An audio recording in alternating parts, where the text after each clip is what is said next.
ఒక మనిషి ఆహారం లేకుండా 30-40 రోజులు నీళ్లతో బతికేయచ్చు.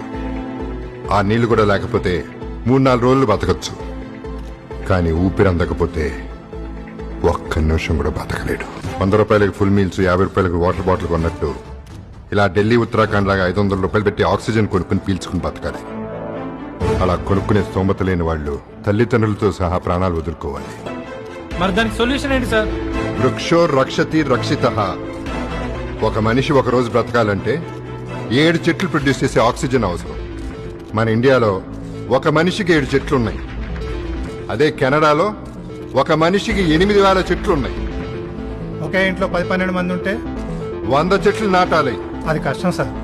ఏంటి కష్టం? ఒక్కసారి ఆ తిమ్మక్కను చూడండి. 107 సంవత్సరాలుగా క్వారీలో కూలీ పని చేసుకునే మనిషి 40 ఏళ్ల నుంచి మొక్కలు నాటడం మొదలుపెట్టింది. మొక్కలతో ఆ రోడ్డుని నిర్మించింది. 1000 మొక్కలు నాటి మొక్కల్నే మొక్కేలా చేసింది. అందుకే భారత ప్రభుత్వం ఆమెకి పద్మశ్రీ ఇచ్చింది. రోల్ మోడల్ అంటే మిలియన్స్ సంపాదించి ఫోర్బ్స్కి ఎక్కటం కాదు, మిలియన్స్ ఆఫ్ అభిమానులను సంపాదించి అక్కడికెక్కటం.